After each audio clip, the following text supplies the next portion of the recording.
That 1-2 pitch delivered low, but running on the play, not a good decision there for the Beaks. That was on the play. That was the third baseman. Or that was, pardon me, Nick Palma got a little too aggressive there, trying to extend that play on not really a wild pitch. And Kevin Girard in the heads-up play to gun him down at third. So what was a rather fortuitous offensive situation for the Beaks, 2 on, 1 out. Now 1 on, 1 out. 2 outs here in the top of the 5th inning. And a 2-2 pitch on the way. Grounded forward and a stretch scoop at first for the Rams' first baseman, Robert Johnson. He will retire Steve Brookwell, and that will be the 3rd out of the 5th inning. So we are through 5. The rain's starting to come down here at Monin Park. The Beacons out in front. Beacons 8, Rams nothing. And we'll take a quick break here and be right back with the top of the 6th inning after this.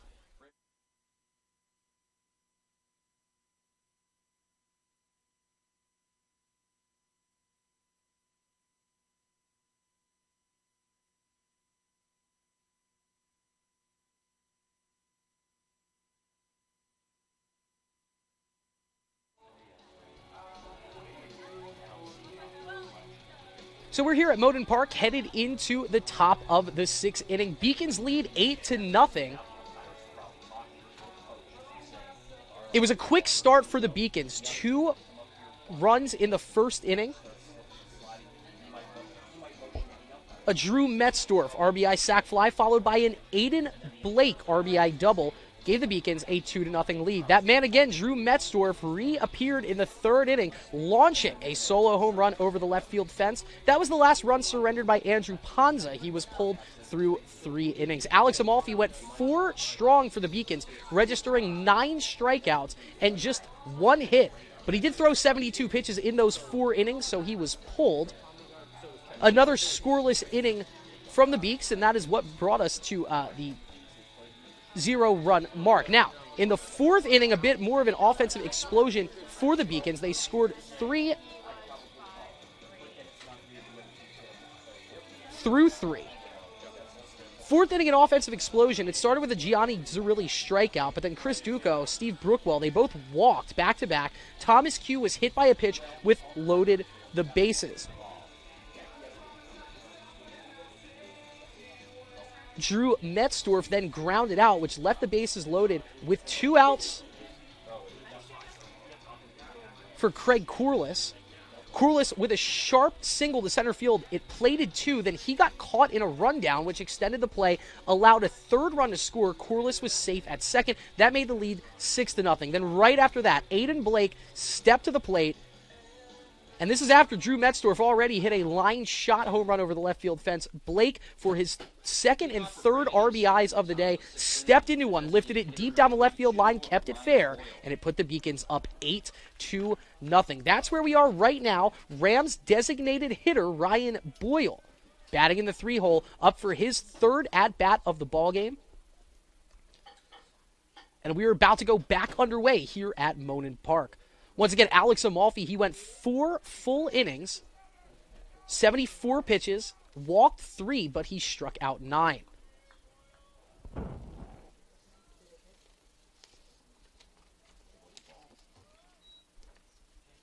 First pitch, a ball to Boyle, but second pitch reared back and gets past Boyle for a strike. On the mound for the Beacons right now, Dylan Ryan. Dylan, tall right-hander, wears number 7 on the back of his jersey. Even with Stephen Boyle here, that pitch outside running away from the hitter, and the count extends out to 2-1. Ryan, pretty smooth first inning of action in the 5th inning. Behind Boyle, 2-1. The junior out of Sandwich, Massachusetts, delivers down low on that angle. He has a bit of a sidewinder, maybe 3/4 delivery, and a lot of movement left to right on those pitches. Boyle just waved at that. Brings the count to 2-2. Tall right-hander has his sign, delivers the 2-2 pitch. Once again, he comes in from that sidewinder arm slot, and all Boyle can do is sit and stare. It's the 2nd strikeout of the afternoon by Stephen Boyle. And now Dylan Ryan picking up right where Alex Amalfi left off. That's his first strikeout of the afternoon. 10 strikeouts from the Beacons pitchers. They have reached double digits. And this Framingham State Rams lineup, a couple pockets of noise, but has really been kept quiet the bulk of this afternoon. We are midway through the 6th inning, just 2 hits to their name, and that is the 10th strikeout of the afternoon by the Rams. So Boyle goes down swinging. Dylan Ryan, 1 strikeout to his name in his first appearance of the season. Facing his 5th batter right now, this in the form of the catcher, number 12, Kevin Girardin. Girardin fanned twice already from this cleanup spot in the batting order, and he's behind Dylan Ryan, 0-1. Wyan gets his sign, delivers, rears back, and comes in from that 3/4 arm angle. It's really just a true 90-degree sidewind pitch, and it's so hard to pick up the break as it runs left to right. He cut that one a little too hard, runs out of the strike zone, and the count back even to Kevin Girardin at 1 ball, 1 strike. Once again, if you're just tuning in, Beacons up 8-0. Big day for Aiden Blake. He has 3 RBIs, including a 2-run home run and an RBI double. Drew Metzdorf also with a sac fly, an RBI sac fly, and a solo home run to his Nate. So the big right-handed bats batting 3 and 5 in the order, providing the damage for the Beacons in this season opener. Last pitch fouled off by Girardin, and it brings the count to 1-2. Here's Dylan Ryan. He just struck out the last batter, designated hitter Stephen Boyle, vying for his 2nd strikeout in his Medi hitters. The 1-2 pitch. Oh, pretty breaking ball. Just sneaks it right inside the inner corner. Girardin stares at it. Nothing he could do with that pitch. And Dylan Ryan, the junior out of Sandwich, Massachusetts, he is locked in. The first baseman, number 15, Robert Johnson. 6 batters faced. He has now retired 5 of them. Only's thrown 20 pitches so far. And another strikeout for Dylan Ryan. Boyle swinging, Girardin looking. And now the 5-hole hitter, first baseman Robert Johnston. One of just 2 Rams to reach base with a hit today. They have mustered 3 walks against the Beacons pitching staff. All of those walks surrendered by Alex Amalfi. 0-1 pitch just a bit outside and low. And so a good eye by Johnson there, not falling behind 0-2. Re-evening the count at 1 apiece.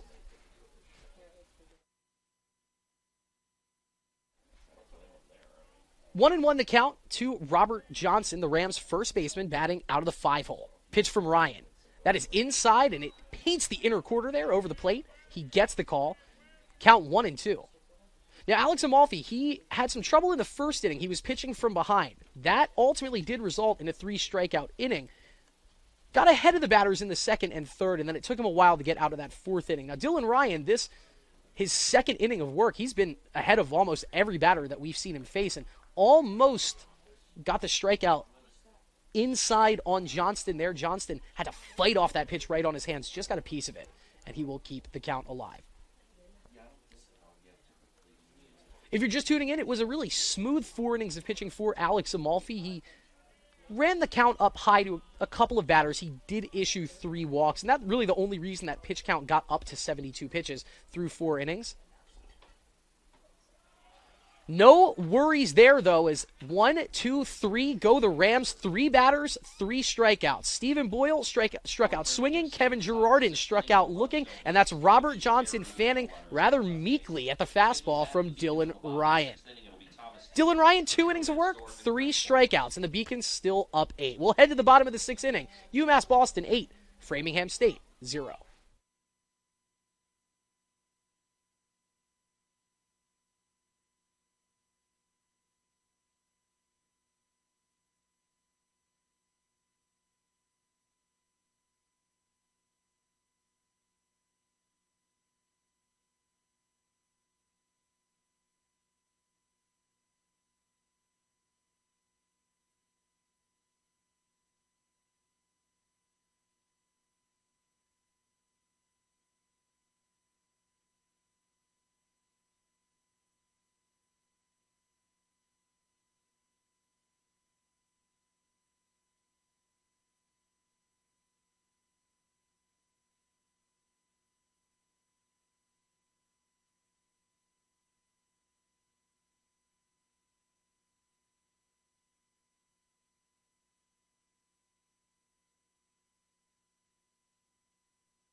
Still in between the top and bottom of the 6th inning here at Monin Park. Your Beacons leading the Framingham State Rams 8-0. New pitcher in for the Rams in the form of number 28, Sean Letarte. A new catcher in as well. We'll get that announcement. So Sean Letarte pitching for the Rams. He is a 6'1" sophomore out of Rowley, Massachusetts. He went to St. John's Prep High School. Still undeclared for his major. We have a new catcher coming in as well in the form of Dane Frelick. Frelick wears number 25 on his jersey. He's a true freshman from Fairview, Massachusetts. Also stands at 6'1", plays third base when he is not at catcher. Frelick on the season has 1 at-bat to his name. Did not reach base safely. Letarte, 1 appearance in 2 games so far for the Rams. He pitched 2 innings. Not the most successful of outings. He allowed 3 runs, all of them earned on 1 hit. You do the math. He allowed a 3-run home run. 1 strikeout, 4 walks, and a 13.5 ERA. So Sean Letarte, not the best outing his last time out. Obviously wants to put a different taste in his mouth at the end of this outing because the Rams need him right now. They are down 8-0 and really treading water in a game that this Beacons offense has been threatening to even strike for more, and still the middle of the lineup right now. In fact, it looks like we are at 2, 3, and 4 to lead off the bottom of the 6th inning for the Beacons. So Frelick in at catcher, Letarte in to pitch for the Rams, and here's Thomas Q, the 2-hole hitter, playing in left field to lead off the bottom of the 6th for the Beacons, who lead 8-0. First pitch in for Sean Letarte, running inside a little bit, and it goes just high. Well, we've seen a little bit of the crowd dissipate here at Monin Park as the rain's starting to come down a little bit stronger here. It's funny, as the wind died down, the rain started to pick up, and we're already 6 innings through this game. It's official. I think really the game plan is we've already had to cancel some games on both sides of the schedule, trying to get as many innings in as possible. If you're a Beacon, you obviously want to keep taking your hacks at this Framingham State pitching staff. You've had some decent success up to this point. Thomas Q, he scored a run in that 2-run first inning. 1 for 2, and he actually does have 2 runs scored on the afternoon. And he laces one in towards the gap in left center field, giving chase the Framingham State left fielder, Basile. He dives. He can't come up with it. It takes a carob off his glove and goes all the way to center field. Q has a head full of steam. He will get to third standing. No slide necessary as Thomas Q splits the outfielders, round second, and will cruise into third with a lead-off triple for the Beacons. Just perfect placement, really. Q couldn't have thrown that ball into the gap any better. It chased the left fielder, Lucas Basile, into the gap. He dove. He could not cut the ball off in time. And by the time it deflected to the center fielder, Jacob Buontempo, Q was already halfway between second and third. The third baseman, number 4, Drew Metzdorf. This brings in Drew Metzdorf, who has an RBI sac fly from the first inning. He also hit a solo home run in the third inning. He's having himself quite a ball game. He has a chance to extend this Beacons lead. Infield comes in as the Rams do not want to secede any more runs. And Letarte answers with a strike over the heart of the plate. Metzdorf, as we mentioned, he's a transfer. Played baseball previously at UMass Amherst and Plymouth State before finding his way to the peninsula here. Trailing 0-1 in the count, Sean Letarte, the 0-1 pitch. That one gets away, and here comes Thomas Q, and the lead will be 9-0. The Sean Letarte wild pitch brings in Thomas Q, and wow, it took Thomas Q about 45 seconds on the base paths to get across. He hits the triple. The first pitch of the Metzdorf at bat is wild. Pardon me, the second pitch is wild. Q comes across, and the Beacons extend the lead to 9-0. So if nothing else, just a great way to knock off the cobwebs from the offseason.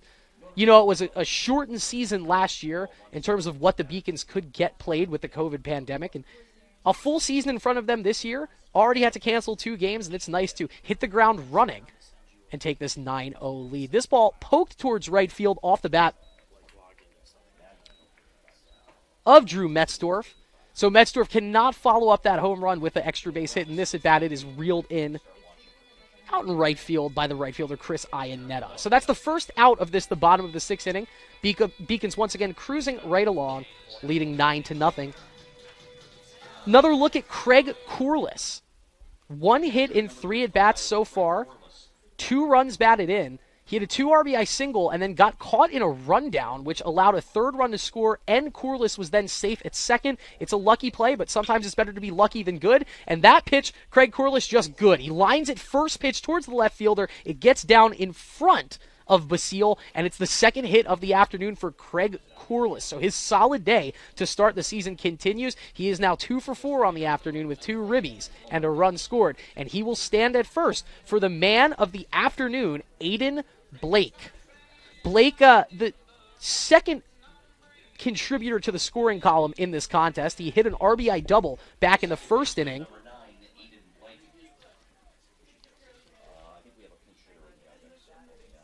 And then Blake later on, in his last at-bat, a towering 2-run home run deep down the left field line. He kept it fair, and you got to think that the way he's standing into the batter's box right now, he's thinking one thing and one thing only, more bases. Another extra base hit. He is loaded up on that back leg right now. It is a powerful stance out of the tall second baseman wearing number 9. He's standing right on top of the plate as Sean Letarte offers that 0-1 pitch. A lot of running motion right to left on that. And Blake takes to bring the count to 1-1. Craig Corliss on at first. Thomas Q led off this inning with a triple. He then scored on a wild pitch when Drew Metzdorf was at bat. Metzdorf was then retired. Corliss with a single. And Blake with a 1-1 count at home plate.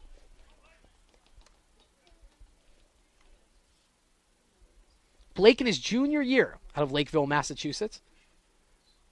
Takes a pitch high. That one over the eyes of Aiden Blake. And I think Sean Letarte right now playing that dangerous game of trying to find the strike zone and still throw with stuff. You know, it's a double-edged sword. If you have the strike zone figured out, then you can kind of get creative with what you have. If you're just struggling to get a ball over the plate, you really have to focus in and just focus on throwing it over the plate, and that leaves you susceptible to hang one right down the middle. You don't want to hang one to Aiden Blake right now. Goes low and misses low, and now Aiden Blake is in a very hitter-friendly count. Count 3-1. Beacons leading 9-0 here as Alex Amalfi with a almost spotless first 4 innings of action. Dylan Ryan follows it up with a crisp 2 innings. He just struck out the side in his last inning. 3-1 pitch. 3-1 pitch to Blake. Misses high and inside. 2 on now as Letarte just once again struggling to find that strike zone, which was the same problem facing him in his last outing of the season. If you're just tuning in, Framingham State, this is not their first game of the year. They are 0-2 on the season. They actually took a lead into the later innings at Emerson College before falling. They had a 9-8 lead. They ultimately lost that game 14-9. And then 2 days ago on Saturday, they hosted Roger Williams, and they lost that one. They got run ruled. They lost 10-0. We'll get our first look at a new hitter for the Beacons.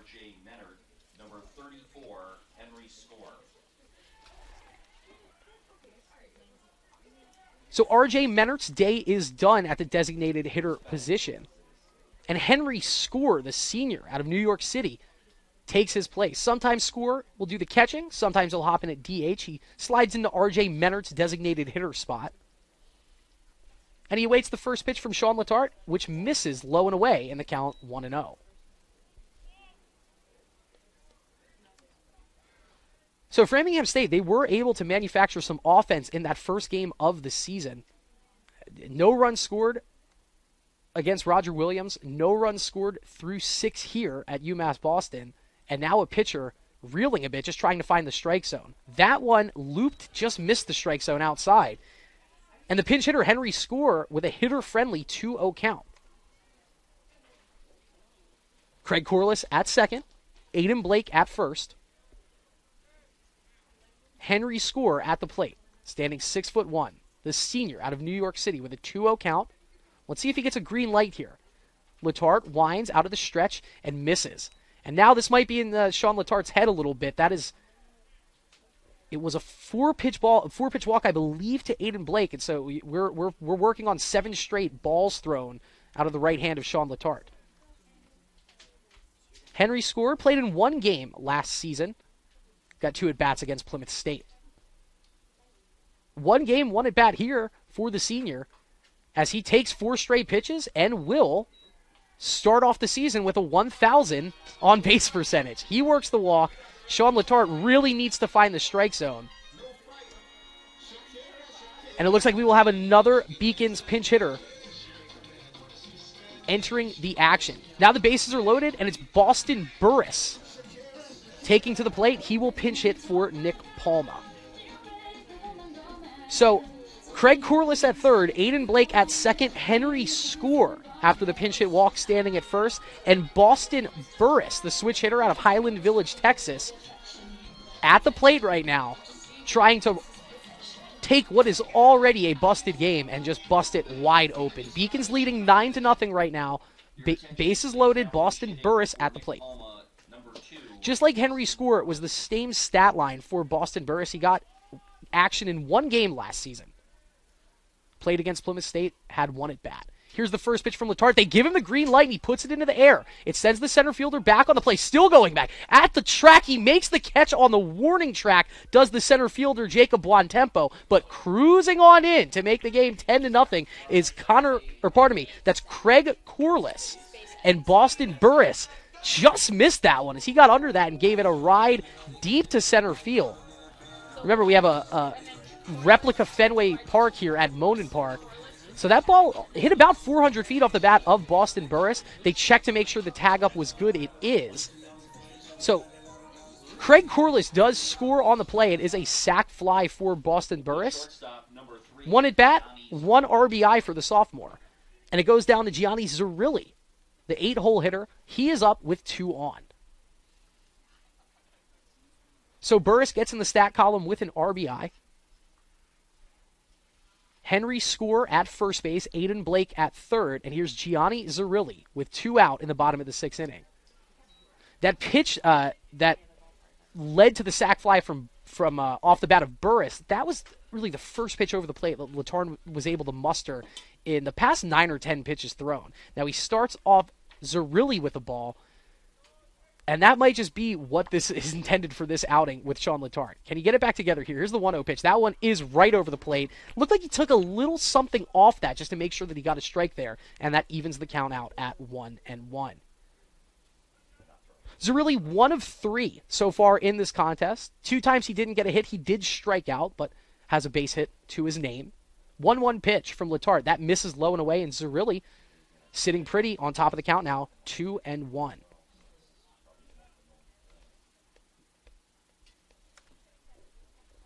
Gianni started this game batting in the 8-hole, playing shortstop. Waiting patiently for the 2-1 pitch here. Letarte has his sign, fires. Once again, misses to the outside. He's really trying to work the outside corner against these right-handed hitters. Just hasn't been able to find his target. 3-1 the count now. And Zerilli with a chance to extend this Beacons lead. They're already leading by 10. 10-0 the score. We are in the middle of the bottom of the 6th inning. Henry Score, the runner at first. Aiden Blake, the runner at third. Gianni Zerilli with a 3-1 count. Gets the pitch. Big swing. He was looking at that one. It was right there to be had. Out in front was Gianni Zerilli. And the count is now full. Gianni, a Connecticut native. Went to Glastonbury High School from South Glastonbury, Connecticut. As we mentioned, he started in all but one game last season. Hit .207 with a .342 on-base percentage across the 19 games he played last year. They send Henry Score, no throw over, as that's a weak ground ball hit by Zerilli. It is foul and out of play. Heads-up play there by the Beacons and head coach Eigerbrodt, just sending that runner that no one's paying attention to at first. You never know. You might force a throw down to second base. That might allow for the runner at third to come home. Or, as we saw, Corliss got into that rundown earlier on in the contest, which was a mistake by him, but it led to the opportunity for another run to score. So let's see if they send Henry again here. Here's the full count. Runners at first and third. Gianni Zerilli at the plate. Pitch on its way in. Zerilli waits on that off-speed pitch and lifts a high fly ball into right field. Settling under it, although being pushed back a step or two, is Chris Iannetta. Another put out. He's been tested quite a bit out there in right field, but he puts it away. So Zerilli cannot capitalize, but the Beacons still 2 more runs in at the bottom of the 6th inning, and the Beacons comfortably leading 10-0. We'll take a quick break. We'll be back with the top of the 7th at Monin Park. UMass Boston 10, Framingham State 0.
Top of the 7th coming up here at Monin Park. We rejoin the action with Dylan Ryan getting his warm-up pitches in. They did some field maintenance tending to the mound here.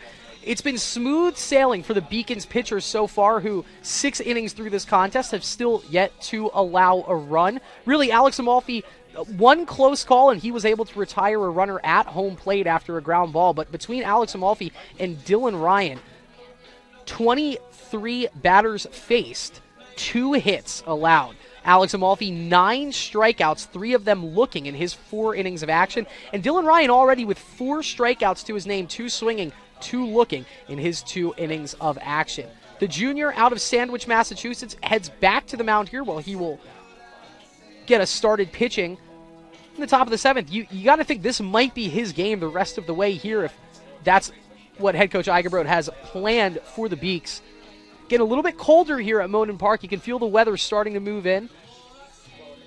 The umbrellas have been opening and closing. Field looks fine as we got some more dirt on the pitcher's round. So as Dylan Ryan puts his final warm-up pitch in, which gets past the middle infield, he will toe the rubber with a chance to continue what has already been a very solid outing. 1 defensive substitution for the Beaks. Boston Burris, he came in and pitch hit for Nick Palma. He will stay at first. He got that sac fly RBI. He'll play first. Henry Score will not stay, or he will stay in the game in the DH spot. Everything else holding the same. Joey Fasolino, the third baseman, up for his 4th at-bat of the afternoon for the Rams. And once again, Dylan Ryan on the mound for UMass Boston. Ryan continuing the momentum that he had of a very solid 2021 season. 4 wins, 3 losses in his 7 appearances. That first hit is smoked by Fasolino. It bangs off of the third baseman on the play. Drew Metzdorf, he can't field it cleanly. It goes out into the outfield. Just a single, but a sharp hit single at that for Joey Fasolino. That's just the 3rd hit of the contest for the Rams, and they needed that. Fasolino joins Lucas Basile and Chris Iannetta as the 2 other Rams with base hits. And Matthew Schaefer, the team's 2nd baseman, wearing number 16, he heads to the plate. This might be the best scenario that the Rams have had to start an inning, a runner on with no outs. Schaefer, 2 at-bats so far in this contest, yet to record a hit. He's hit a fly out to center field. He is also struck out looking. Here's the first pitch from Dylan Ryan, and that paints the outside corner, running away from Schaefer. Didn't even offer a swing at it. He falls behind 0-1.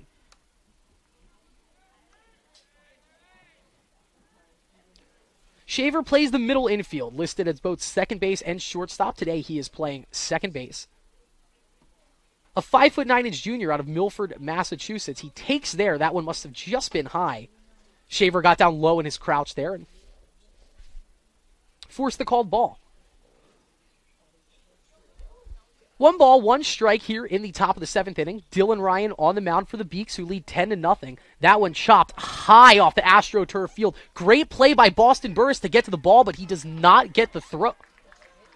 Oh, did he get the throw in time? No, they are going to say that the runner is safe at first as Burris, that high chop off of the AstroTurf pulled him so far back away from first base, but by the time Ryan got there, the throw was late. I don't think Ryan's foot was on the bag anyway, and Shaver, hustling out the box, gets an infield single. So that's 2 balls that get to infielders. The first ball off the bat of Joey Fasolino was a lined shot, and it couldn't be hauled in by Drew Metzdorf at third. That was a base hit. Next batter after that, Matthew Shaver chopped one. I mean, straight down onto that AstroTurf field, and it bounced in the direction of first baseman Boston Burris. By the time he grabbed it, Shaver more or less was already at first base. So, not the prettiest way to get base hits, but it'll go down in the box score as 2 base hits. So 2 hits to start the top of the 7th, and this is the best opportunity Framingham State has had to push some runs across. Left-handed hitter in the form of Jacob Buontempo. Pardon me, we do have a pinch hitter in right now. This is Lucas Basile. So the left fielder, Basile, batting left-handed. He actually got a base hit on a drag bunt. That broke up the 3-inning no-hitter for Alex Amalfi earlier on in this contest. He took the first pitch for a ball. That one right there by Dylan Ryan. Some added oomph. That might have been the fastest pitch we've seen off his right hand That right there across the middle of the plate, late on the swing, is Basile, and that evens the count back at 1 apiece. Beacons up 10-0. They've hit 2 home runs in this contest. Got an RBI double as well by Aiden Blake, who was one of those 2 players to hit a home run. A 2-run single by Craig Corliss, which actually turned into a bases clearing single for Corliss after the 3rd runner scored on a throwing error. A lot of offensive highlights here, and just Alex Amalfi and Dylan Ryan cruising right along. Dylan Ryan ahead of another hitter now. He has Basile 1 and 2 in the count. Let's see if he can put him away right here. Ryan looks towards second, has his sign, delivers the 1-2 pitch, and he got him. That just cut the legs out under Lucas Bastille. He couldn't even get a full swing on that one as that ball was running in towards his ankles. Beautiful off-speed pitch. That is the 5th strikeout of the afternoon for Dylan Ryan. 3 of them swinging, 2 of them looking. But as locked in as Alex Amalfi is Dylan Ryan, maybe even more locked in. Well, the first, I will not call the first base hit a lucky base hit, but that second hit off the bat of Shaver, rather lucky, and it didn't stop Ryan. He goes 1-2-3 and strikes out Basile. Jacob Buontempo, the team's center fielder, at the plate right now for Framingham State. He's hitless in his 2 at-bats. He's grounded out and struck out swinging. Nice to see Craig Corliss. He looked like he might have gotten dinged up on that close play at first off the Matthew Shaver ground ball single. He's back there. Gets the signals from the home dugout and directs them towards Ryan. Ryan looks towards second. And now a timeout called at the plate.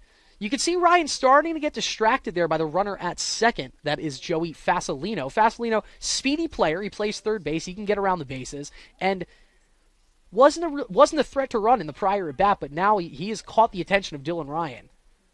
Ryan once again looks back towards Fasolino. No one holding him on for the Beaks. He delivers, and that one catches the outside corner. We've noted that the umpire in this contest, bigger strike zone, and not an inconsistent strike zone, but he's had a big strike zone, and that pitch running away a little bit. Buontempo didn't look too upset that it was called for a strike, but he's quickly behind now, 0-2, and you have a pitcher that's humming right along in the form of Dylan Ryan. Let's see if he attacks him here. 0-2. No, he tried to get Buontempo to chase, and that one misses outside, brings the count to 1-2. Jacob Buontempo, the 8-hole hitter, one of many true freshmen that are in this lineup and expected to contribute for Framingham State. We mentioned he comes from the north of here, a Newburyport resident, and his listed major, criminology. So let's see Jacob Buontempo, 1-2, takes that one outside. So he fell behind early, but a good eye is Dylan Ryan trying to get him chase on 2 outside pitches. A lot of movement and a lot of velocity from this side delivery out of Dylan Ryan. It's got to be hard to pick up any run or any movement on that baseball, especially the way that it's coming in. Another pitch on the way for the junior out of Sandwich, Massachusetts. Cuts off the hands of Buontempo on that one. He's able to slash a swing through the zone and foul it off, but way late on that. And now, if you're Dylan Ryan, there's a lot of ways you can go. Maybe you can beat him, change the eye level, give him a high fastball. You have that breaking ball at your disposal right now. 2 on, 1 out, but a rather comfortable 10-0 lead for the Beacons here as we are midway through 7 at Monin Park. Jacob Buontempo in the right-handed batter's box for the Rams. Staring at the 2-2 pitch from Ryan. Goes low, tries to get Buontempo to chase. The pitch is blocked by Corliss, but the ball cascades all the way back more or less to Dylan Ryan. So the runners easily advance to second and third on the play. You'd only have 1 out here, so there's no double play in order. You wouldn't be too upset if you walk Buontempo here as long as you don't throw a wild pitch to do it, because then that opens up a force at any base again. No mound visit. Corliss will stay behind the plate. Instead, Dylan Ryan, giving himself a couple minutes to hit himself. He's fixing the cleats on the spike there on the backside of the pitcher's mound. It's been a solid outing for Dylan Ryan up to this point. This is his 11th batter face. He's struck out 5. He has allowed 3 hits, but has gotten through 2 1/3 in just 32 pitches. 3-2 pitch on the way, and that is high. So good job there by Jacob Buontempo working the walk. Ryan was out in front of him there, and Buontempo didn't chase, and it was 4 straight balls thrown by Ryan, trying to get Buontempo to chase something out of the zone. Looks like we have a pinch hitter coming in here for the Rams. Pinch hitting for Chris Ionetta, number 2, Cam Sanchez. in the form of number 2, Cam Sanchez. Once again, you guessed it, another true freshman. He's out of Canton, Massachusetts. Cam, rather diminutive baseball player, standing 5'8", 165. Right-handed hitter. And just waiting for the go-ahead from the ump. And he makes his way into the box. Bases are loaded full of Rams. This is the second time that they have loaded the bases in this contest. Fasolino at third, Shaver at second, Buontempo at first, and that is the 6, 7, and 9 hitters of the Rams lineup. Sanchez turns the lineup over as he bats for Iannetta, and he takes that first pitch for a strike. Count is 0-1. Cam Sanchez has played in both games defensively for Framingham State. This is his first collegiate at bat. Bases loaded full of Rams, 1 out here in the top of the 7th. Ryan. That pitch catches a lot of the plate. It's fouled off to the right side by Sanchez, and it'll go out of play in the direction of the parking garage. Dylan Ryan quickly ahead 0-2, but that's where the count was for the last batter, Buontempo, and he did ultimately surrender a walk to Jacob Buontempo. Cam Sanchez, wearing number 2 on his back, facing an 0-2 count.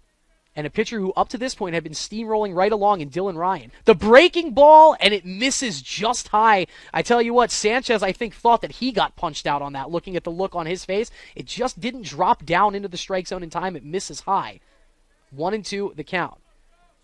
Now, this is what happened last time to Jacob Buontempo. It was an 0-2 count for Ryan and then missed. He tried to get the batter to chase a second time, and then he couldn't find the strike zone for balls 3 and 4. What does he do here? Ryan delivers. That one does paint the outside corner, and down goes Cam Sanchez. He strikes out looking in his first collegiate at-bat. That is a huge strikeout for Dylan Ryan. It is his 6th strikeout, 4 of them swinging. The bases stay loaded, and the Rams, this is their second time in this contest with bases full of Rams.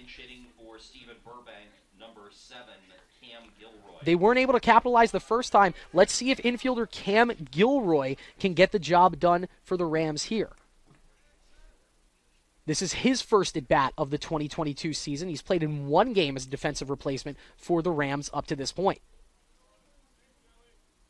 Gilroy, a sophomore infielder from Salisbury, Massachusetts. Listed at 6'1", weighs 160 pounds. Once again, he is a right-handed hitter, and this is his first at-bat of the 2022 season. Dylan Ryan rolling right along up until this 7th inning. Still yet to allow a run. Has allowed 3 hits in these 2 2/3 he's gotten through. It's taken him 43 pitches to get there. Here is the first pitch to Gilroy. Cutting away, and it just misses the outside corner of the plate. The count goes to 0-1.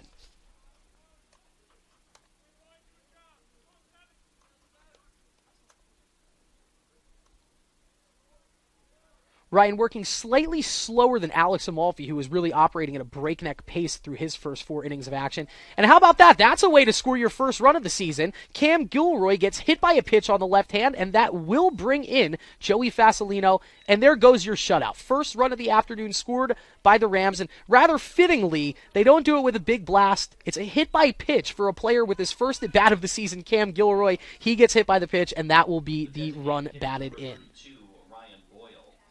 We get another look at Ryan Boyle. This is his 4th at-bat of the afternoon. 0-3 with 2 strikeouts for the Ram senior. Big left-handed hitter. He's got a good-looking swing, does he, in the designated hitter spot. 2 strikeouts on the afternoon for Boyle. Ryan got a strike on the first pitch, tries to loop one around the outside corner. Boyle, nothing doing. He won't give chase. The count at 1-1. We're in the top of the 7th here at Monin Park. Your UMass Boston Beacons, they were leading 10-0, score now 10-1. Dylan Ryan just trying to get out of the 7th inning. It's been the most trouble he's found through his 2 2/3 inning of work.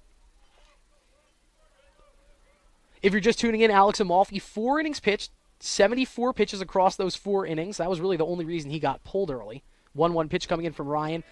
Good-looking breaking ball. It cuts inside, but it misses low. It brings the count to 2-1. Amalfi struck out 9 in his 4 innings, 3 of them strikeouts looking. Did allow 3 walks. Ryan with 6 strikeouts already, 15 of the 17 outs recorded by the Rams via strikeout.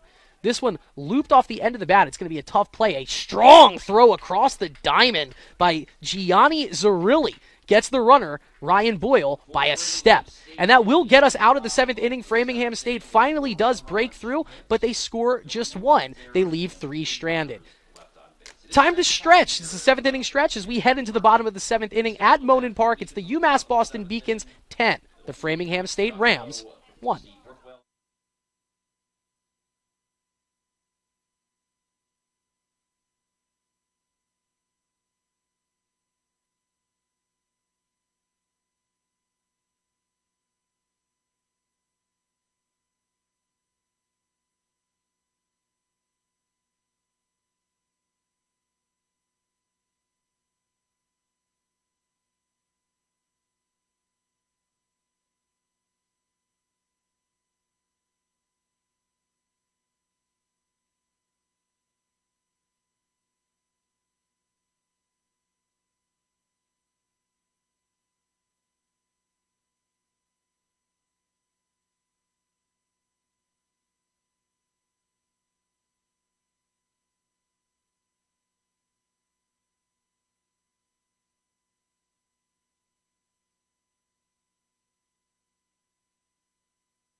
All right, we will rejoin the action here at the bottom of the 7th in Monin Park. A lot of personnel changes for Framingham State to report for you. So coming into pitch for the Rams, number 10, Ryan Morey. He does double duty for Framingham State. He plays the infield and pitches. He's pitched 1 inning, striking out 1. He allowed 1 earned run in that 1 inning. So not a lot of action here from Ryan Morey, but he gets the nod right now with his Framingham State Rams trailing 10-1.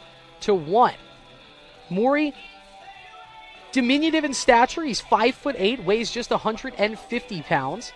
Business and info tech major out of Attleboro, Massachusetts. So he's coming in. He has 1 inning under his belt so far in the season, and his Rams team trailing by 9 to the Beacons.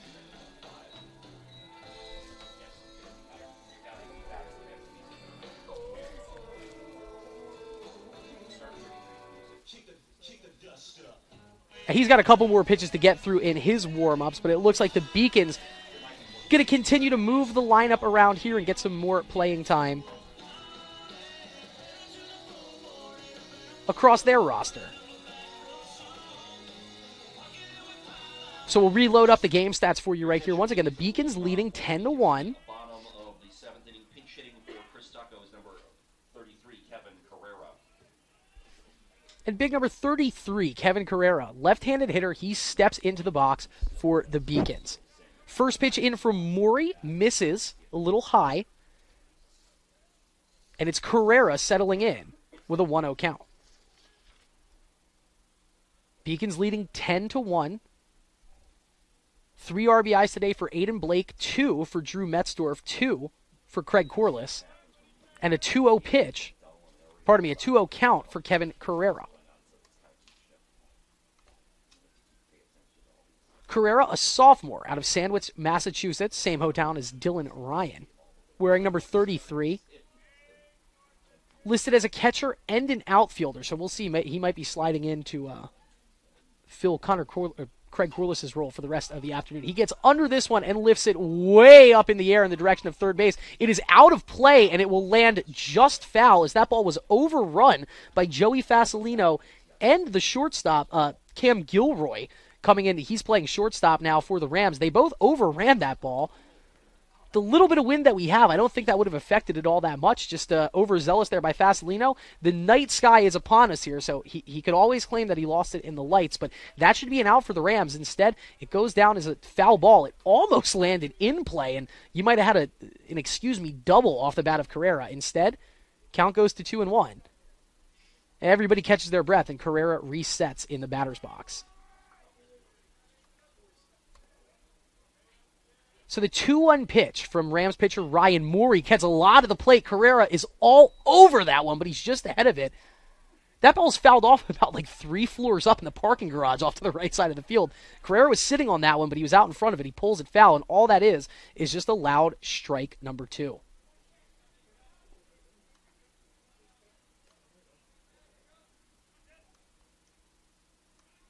Carrera played in 3 games in his freshman season last year. Actually, 1 hit in the 2 at-bats, and it was an RBI base hit. So Carrera, you can hang those numbers up.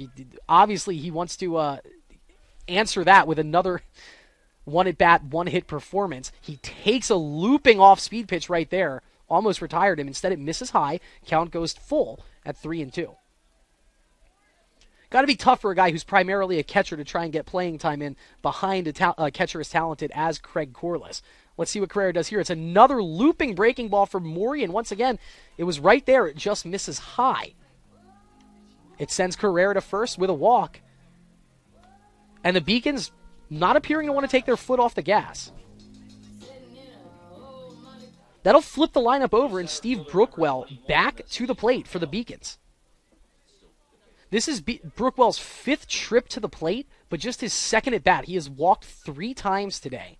So he's technically 0 of 1 with 3 walks yet to record a hit. He steps into that one, and I might have broadcaster jinxed him. He lifts that high and deep to left center field, giving chase and hauling it down deep in center field. Jacob Buontempo, he covered some ground to get out there to center field, and right in front of the 379-foot marker, he takes one back from Steve Brookwell. That is a long, loud out number 1 in the bottom of the 7th inning. So Brookwell, after all that, he's still hitless. Much different story for Thomas Q. This is his 5th plate appearance. He's had 3 at-bats, 2 hits, a double, and a triple. He's also gotten hit by a pitch, so it's been a very busy day for Thomas Q. He's up with a runner on first in the form of Kevin Carrera. That first pitch looping around the strike zone. Ryan Morey, he's just all over the strike zone, but just not quite painting the corner. As a very slow, just kind of off-balance, off-speed pitch, he can't get Thomas Q to chase, and the count is 1-0. Morey from the stretch delivers the 1-0 pitch. That ball misses high. And I'm not sure if I'm not really sure what Ryan Morey's role is in the bullpen. There's been a lot of bullpen innings pitched from this Framingham State team because, they've lost 2 games by rather hefty margins. You want to see if you're a young pitcher like Ryan Morey, if you can carve out that role of a shutdown pitcher in a situation like this, not let the lead grow any further. Throws a nice off-speed pitch there and has Thomas Q chasing, keeping him off balance, bringing the count to 2-1. But it's a nice opportunity for the sophomore to come in and just kind of get this game settled back down for Framingham. It never really ran away from them, but it's been kind of just a steady Beacons offensive onslaught, really from the first inning on. And that all started with a couple of walks. Timely walks. Obviously, there was the sac fly by Metzdorf, and then it led to the Aiden Blake double. Well, here's the 2-1 pitch to Thomas Q. Already 2 of 3 on the day. That pitch for Morey misses high, and now Thomas Q sitting pretty with a hitter's count of 3-1.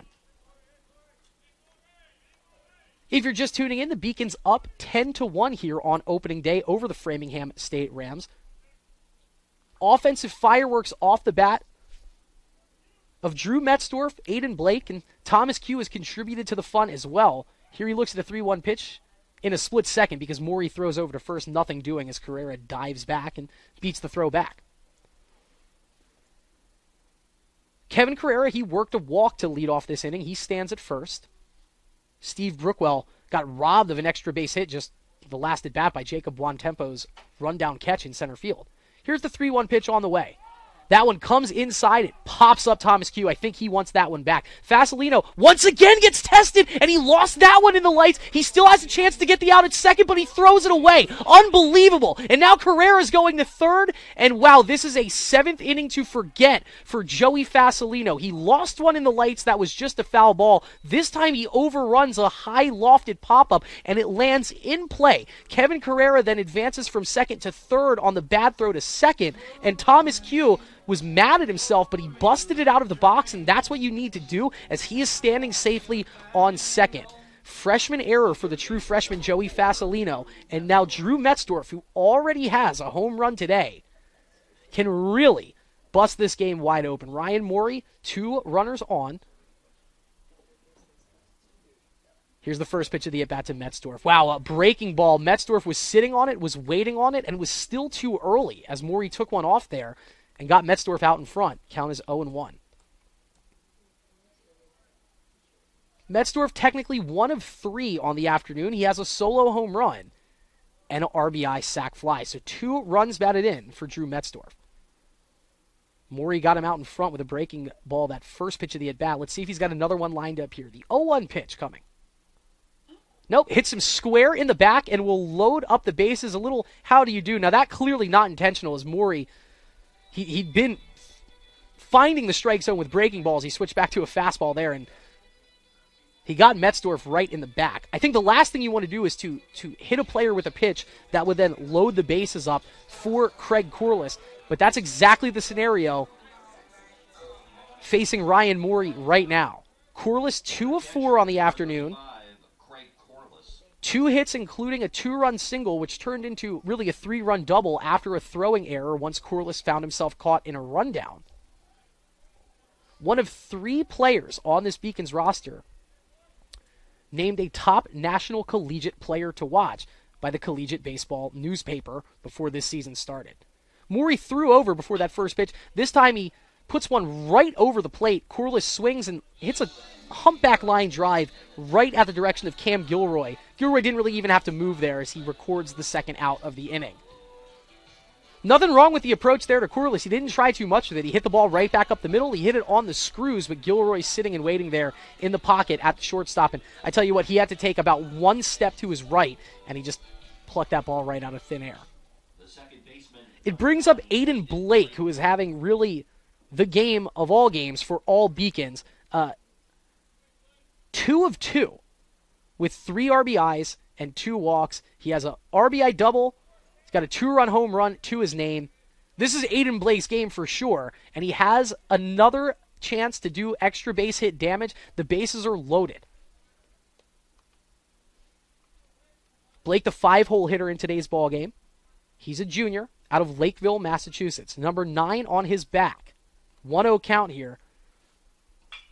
He gets a bat on the ball. Fasolino this time, no problem, deep in the corner. Throw across is stretched and picked up nicely by Robert Johnston. And how about Ryan Morey? He got into some trouble there. He buckled down, and he did not allow a run. Beacons strand the bases loaded. You don't like seeing that, but you do like seeing a 10-1 lead. We'll head into the top of the 8th inning. Beacons 10, Rams 1.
Top of the 8th inning here at Moden Park. Your Beacons leading comfortably 10-1 over the Framingham State Rams.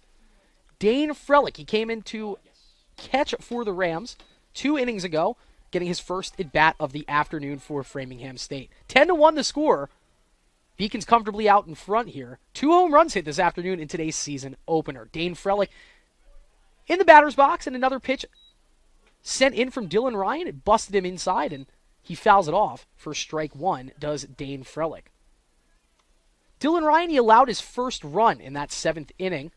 Aside from that, 3 smooth innings so far. He has the 0-1 advantage over Dane Frelick. The 0-1 pitch, a beautiful breaking ball. He spins it right over the outside corner, and Frelick quickly down 0-2.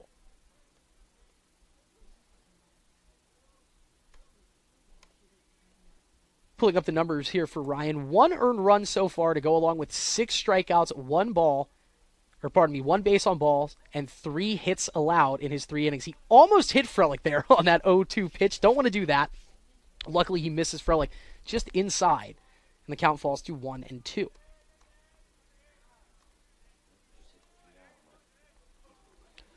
Dane, a true freshman, standing 6'1", out of Fairview, Massachusetts. How about that? An off-speed pitch. It just catches the outside corner. Frelick didn't even offer a swing. I don't think he thought that ball was close to the strike zone. But as it is, the 7th K of the afternoon for Dylan Ryan, the 4th strikeout looking. He has been having these Ram hitters guess all afternoon. And how nice must it be for head coach Brandon Eigebrot after Alex Amalfi does what you expect him to do, 4 scoreless, 9 strikeouts, that you have Dylan Ryan come in and just pick up right where Amalfi left off. That one, a little funny release point there for Dylan Ryan, and he misses well outside in the first pitch of the at-bat to number 15, Robert Johnston.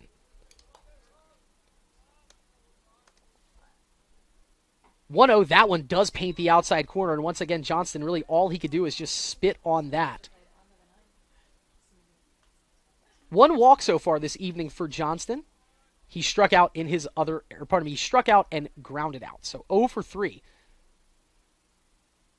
At the plate for Johnson. He got a good piece of bat on that one, but a little bit late, slaps it off, and that'll head over to the tennis courts foul. It was a long 7th inning for Dylan Ryan, and I'm going to knock on this block of wood next to me when I say this, but he's gotten off to a much better start here in the 8th inning, finding the strike zone. He's only thrown 2 balls so far in the 8 pitches that he's thrown this inning. Here's the 1-2 pitch on the way, and he paints the corner again and gets Johnson looking again. Whew, I can take an exhale because I did not jinx Dylan Ryan on that. 2 batters up, 2 batters down. He strikes out both of them looking. He gets Frelick with the outside pitch. He gets Johnston with the inside pitch. And now it's Joey Fasolino who is looking to atone for that error that almost led to a big Beacons inning last inning. Instead, it didn't lead to anything, but a couple of shaky plays at third base for the true freshman. I know he wants to redeem himself with the bat in his hand. Takes a big rip at that one, fouls it directly over us, goes well out of play. He was right on top of that one from Dylan Ryan, but he fouled it back. Save for those 2 plays, Fasolino is a very impressive-looking freshman. He's had a couple of long throws across the diamond to beat Beacons runners in the field. 0-1 pitch. That one's right down the middle, and he pops that one straight up. It might stay in play, giving chases Boston Burris at the rail of the dugout, and I tell you what, that ball was there to have been had. I think Burris would have had to jump into the dugout to make the catch. It was close, but ultimately that ball does hit the Beacons dugout, and all that will be is strike number 2. Dylan Ryan working on a land speed record in terms of pacing on this bottom of the 8th inning. He found his one and only patch of trouble in the contest in our prior inning, the 7th inning. And now, 9 pitches in, he is almost completely out of trouble. 0-2 pitch coming to Joey Fasolino, the true freshman at bat for the Rams. Here's Ryan, gunning for his 9th strikeout of the night. And he does not paint the corner. A lot of us up in the press box thought that was strikeout number 9. Instead, Fasolino gets one more crack at it here. If you're just tuning in, Alex Amalfi has struck out 9 in his 4 innings. Ryan has 8 strikeouts in 3 2/3. He can match his teammate's number if he can get Fasolino to swing and miss or take one right here. And he swings and misses right there. 3 up, 3 down, and Dylan Ryan settles right back in. That 7th inning of trouble did not get to his head at all. Bottom of the 8th inning, we are almost there at the checkered flag for the Beacons. They lead Framingham State 10-1. We'll head into the bottom 8th and have that for you right after this.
Another bottom half of the inning, another new pitcher coming in relief for Framingham State. Ryan Morey did a great job in his one inning. He got into some trouble, but he worked himself out of the trouble. Now that job belongs to number 26, Kyle Pucci, doing his warm-up throws right now for Framingham State. Standing at just 5'6", he's got a solid frame on him, though. He's weighing 185 pounds. Sophomore out of Sherborne, Massachusetts, went to Dove Sherborne High School. This is his first appearance of the 2022 campaign for Kyle Pucci, and this game more or less decided. The Beacons lead 10-1, but Framingham State just playing for momentum at this point. They lost a close game, their first game of the season, 14-9. Then, no nice way to put it, they were blown out at home by Roger Williams, their most recent game, 10-0. So now, holding court with the 11th ranked team, the UMass Boston Beacons, you got to think Kyle Pucci's goal here is to just go 1-2-3 and get his Beacons, or get his Rams into the 9th inning. Henry Score, he walked on 4 pitches his first time up, which was in a pinch hit appearance. He stayed in the designated hitter spot. He takes the first pitch for a strike. So Kyle Pucci, 1 pitch, 1 strike. And here's Henry Score trying to get his first base hit of the season. He fouls that pitch off, and the count quickly 0-2. Well, 4 innings apiece for Alex Amalfi and Dylan Ryan, and that is pretty numbers to look at. Amalfi threw 74 pitches, striking out 9, walking 3, allowing 1 hit. Dylan Ryan threw 62 pitches, also striking out 9, walking 1. He did allow 3 hits and 1 run. Henry Score gets a nice charge into this one to right field, but it's actually just a lazy fly ball in the direction of right fielder That's Lucas Basile, who moved over from left to right. He's actually had a good game covering some ground out there. Didn't have to move much for that one and hauls it in. Out number 1 of the 8th inning. So Score now 0-1 on the afternoon. And Boston Burris, a player who, we'll have to look at the replay, but I feel he was about 4 or 5 feet away from a grand slam his last time up. Instead, he did hit an RBI sac fly to the deepest part of the park. He's up again with a fresh count. Burris, as we mentioned, a Texas native from Highland Village, Texas. That's an area of Central Texas known for its high school football prowess. Boston getting it done on the diamond. And, you know, I haven't gotten to talk to him about it. I think it's kind of funny how that works, that a guy from Texas finds his way to Boston with a name like that. Burris up in the count 2-0 as Pucci. That pitch catches a lot of the plate. Burris pokes it up down the right field line, and it just goes out of play. He got jammed on that, but was almost able to force that ball fair and would have had extra bases. Pucci really worked him hard inside, and it sawed off the hands of Boston Burris. Today, a bit warmer than most days you would have in mid-March. If it was a little colder outside, you got to think Boston Burris' hands would be screaming right now. As it is, he looks pretty comfortable back in the box, ahead in the count still, 2-1. Beacons 10, Rams 1. We're in the bottom of the 8th inning. Luckily, that rain that had been all around us and we'd been worrying about it, I think we avoided it. I think we missed the rain here. It looks like everywhere else around us in Boston got rained on, but we were able to stay dry here at Monin Park and finally get a game in. This one inside outed towards the third baseman. He takes a long wind, and Burris was busting it down the line, but out at first. Joey Fasolino gets that throw across in time. And one more batter due for the Beacons. This is the last promised at-bat that the Beacons will have in this contest as we are in the bottom of the 8th inning. Gianni Zerilli back at the plate for the Beacons as the Beaks almost rolled through this at-bat 5 times. This is the 5th at-bat for Zerilli. 1 of 4 in this contest so far. He has struck out twice. We mentioned Zerilli started in all but 1 of the 19 games the Beacons played last season. Second pitch swinging, he hits a very high fly ball, which gave a little bit of trouble there to the center fielder on the play. That was Jacob Buontempo, but he does settle under it and will retire. The last Beacons batter on the play. Sorry about that, Gianni Zerilli. And so we are heading into the top of the final inning. Top of the 9th, Beacons up 9, just 3 outs to go. We'll be back for the finale after this on the Beacons Broadcasting Network. UMass Boston 10, Framingham State 1.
Well, 3 outs. That is all that separates the Beacons from their first win in the 2022 campaign, and a couple new players touching the diamond for the first time. Boston Burris had been in the game. He moves from first over to third base. He'll play third in this top of the 9th inning. Jacob Waltman seeing his first action on the field for the Beaks in 2022. He will play first base. That's a true freshman out of Encinitas, California. So, Jacob, welcome to the NCAA. Waltman at first, and then Ethan Herrera into the game to pitch. He's a junior out of Newington, Connecticut, primarily used as an outfielder. Every now and then in these bullpen games, he comes in to do the pitching, so we will see Ethan Herrera try to close this contest out. It'll be a tough task to do it as smoothly as the 2 pitchers before him did. Alex Amalfi faced just 16 batters in his 4 innings pitched, striking out 9 of them, and then Dylan Ryan faced 17 batters in his 4 innings pitched, also striking out 9. It's on Ethan Herrera to try and close this ball game out for the Beacons, and his first pitch finds the strike zone. He paints the outside corner and starts this at-bat off 1-0. The pinch hitter in here for the Rams. Pull up that in a split second for you. But the 0-1 pitch on the way for Herrera. Off-speed pitch. He switches it up and misses just high. It's Robichaux in for the Rams in his first at-bat of the contest. Second at-bat of the season. And that 1-1 pitch right down the middle from Ethan Herrera. So shakes off that ball and gets back ahead of the count 1-2. Danny Robichaux out of Dracut, Massachusetts.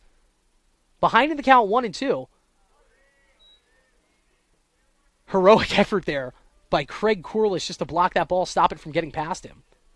And the count back even at 2-2. Herrera, not a lot of pitching stats from him in his efforts last season. Actually, has more stats from the outfield in terms of outfield putouts. Tall-statured pitcher standing at 6 foot. Delivers and chases that one right past Danny Robichaux. So he does pick up where the pitchers before him left off. Amalfi struck out 9. Ryan struck out 9. Herrera 1 for 1 in terms of strikeouts. Another pinch hitter here is Framingham State really emptying out their bench here in the 9th inning. Ethan Moniz, sophomore first baseman out of Dartmouth, Massachusetts. Up next for the Rams, down to their last 2 outs, Ethan Herrera across the hill from Moniz. First one right there, right down the middle, so Herrera just peppering the strike zone here. A big over-the-top delivery. It looks a little bit different than Dylan Ryan. He kind of came at you sidewinder, pitching release point somewhere between that 3/4 and sidearm spot. Herrera just right down over the top. Fastball after fastball. That one just misses. I think they called that one outside. It might have missed a tinge low, too, but the count goes to even, 1-1 for Ethan Moniz. Herrera, just like the 2 pitchers before him, working very fast, and that one kind of uncorked out of his hand into the turf for ball 2. A look at the numbers in summary. 10 runs on 8 hits and 1 error so far for the Beacons. Framingham State, 1 run on 4 hits and 1 error. 2-1 pitch coming from Herrera. That one right down the middle, and he blows by Moniz for the second strike. You got to think Herrera's got to love this. Coming on, 4-pitch strikeout after the 2 pitchers before him have already combined to strike out 18. So the Rams have struck out 19 times. Moniz gunning for strikeout number 20 and gets it right there.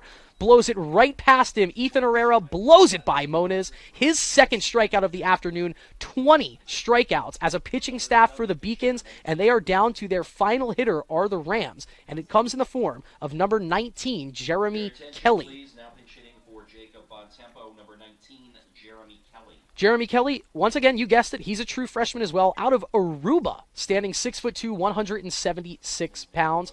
Tall, slender, right-handed hitter, takes a big whiff at that first pitch, and Ethan Herrera decided, hey, I'm not doing anything cute here. I'm getting on that pitcher's mound, and I'm just throwing the ball hard right down the middle. He's been chasing everybody in front of him. Kelly with the 0-1 count. Swings and misses again. Once again, Herrera challenges him with a high fastball. Kelly can't catch up, and now the Beacons 1 strike away from their first win of the 2022 campaign. How about that? That is a team record for the Beacons now. They beat a record they set against Concordia in 2013. 20 strikeouts as a pitching staff. That sets the Beacons single-game record. No better way to get the 2022 season started with a team record. That ball outside the count 1-2. Here comes Herrera trying to put away Kelly and put this one into the win column for the Beaks. Corliss sets up outside. Pitch outside. Kelly doesn't chase, and we'll do it again at 2-2. That middle of the Beacons lineup was just on fire today. Drew Metzdorf with 2 RBIs, but you got to think this game belongs to Aiden Blake. He had an RBI double to make the lead 2-0 in the first inning, and then a 2-run home run midway through the contest. He has 3 RBIs as the Beacons now still needing that last strike to put this one away as Kelly, pretty good job buckling down. He swung and missed at the first 2 pitches, 3 straight takes, and we have a full count. Herrera gets the sign from Corliss, fires the 3-2 pitch, and that's ripped into the gap, and we are not done yet. Jeremy Kelly, in his first career NCAA at bat, lines a single into the left center field gap. So 1 at bat, 1 hit for Jeremy Kelly. A nice start to his collegiate career for the freshman out of Aruba, and that does turn the lineup over. I believe this is Cam Sanchez batting again for the Rams. So it is Cam Sanchez. This is his second at bat of the afternoon for the Rams. He struck out looking in his first at bat. Jeremy Kelly at first. Herrera's pitch. Wow, he got Sanchez chasing. That one was up at the eyes of Cam Sanchez, and it just looked too tempting. He couldn't hold the bat back. Strike 1 for Ethan Herrera. Strike 2 for Ethan Herrera as that one came in a little hotter, and Sanchez once again giving chase but coming up empty. Now, he started off the last at bat 0-2 against Jeremy Kelly. This time Herrera just needs to buckle down, get 1 more strike. Pitches that one outside. Might have been a pitch out on as Corliss faked the throw over to first. Kelly gets back in plenty of time. It's Jacob Woltman holding him on there. I'm not sure if that was a design play or not, but you have a senior catcher trying to throw on a pitch out to a freshman first baseman, so it wasn't there to be had. This ball popped up, and that might do it if it stays in play. First baseman Waltman there, and he can't get it. It looks like his cleat might have gotten caught in the turf as he had to reach back, and he can't catch that one for the final out. He had to worry about the pitcher Herrera bearing down on him, but unfortunately, once again, that extends this game for just one more pitch. Cam Sanchez keeping it alive for the Rams. We mentioned that this was Waltman's first action of his collegiate career, and the big first baseman, that was a tough task. You saw Fasolino already lose 2 balls in the lights on the third base line. No harm, no foul if Herrera can get out of trouble right here. Once again, the count is 1-2 to Cam Sanchez. Pitch outside. Nice job by Craig Corliss to block that one. He's had to really step up his game here in this final 9th inning, catching for Ethan Herrera. Neither Amalfi or Ryan chased him all that much, but another good block for Corliss, and we'll do this all over again. 2 balls, 2 strikes, 2 outs. Herrera gets the sign, fires. That ball fouled straight back over the press box, and Cam Sanchez really digging in here. He does not want this game to end. As we mentioned, Cam Sanchez, a true freshman from about 20 minutes down the road in Canton, listed as a business and information technology major. Not the biggest player, 5'1", 168, strong swing, and he stands in against a 2-2 pitch from Ethan Herrera. Once again, he fouls it right back off. It looks like Herrera is just trying to get that elevated fastball by him. It beats Sanchez for the first 2 pitches of the at-bat, but Sanchez has caught up to it. Let's see if Herrera's got some sort of breaking ball in his repertoire that he can get Sanchez off balance with and put this game away. If you're just tuning in, it's Beacons 10, Rams 1, 1 strike away from the opening day victory, and there it is. Ethan Herrera rears back, strikes out Cam Sanchez swinging, and the Beacons, not only do they break their own record for most strikeouts pitched in one game, they add another one on top. The record was 19. 21 batters struck out by the Beacon pitching staff. 9 apiece for Alex Amalfi and Dylan Ryan. 3 up, 3 strikeouts for Ethan Herrera. And the Beacons 1-0 in the 2022 season. Final score, the UMass Boston Beacons 10, the Framingham State Rams 1. With the win, the Beacons move to 1-0 on the season, and the Rams fall to 0-3. We'll be back with the final numbers right after this.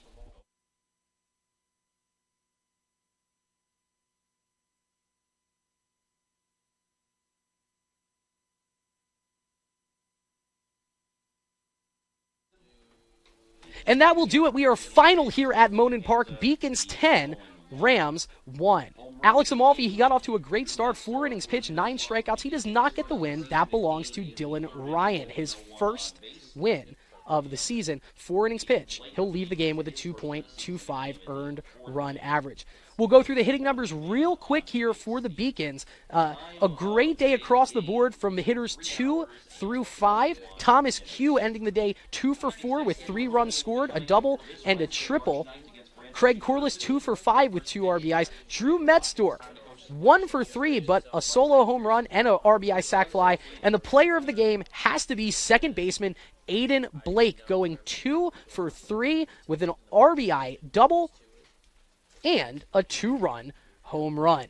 Beacons victorious to start the season. For everyone joining me up in the press box today, it was an awesome way to get the season started. We'll have the TriCaster for you for the next game. But for everyone up here in the press box, my name is Chris Del Sordo. Thank you so much for spending your night with us here on the Beacons Broadcasting Network and LEC TV. Season off to a good start. Beacons 1-0. Have a great rest of your night, guys. Thank you so much for tuning in today. As always, roll Beaks. We'll see you tomorrow with lacrosse.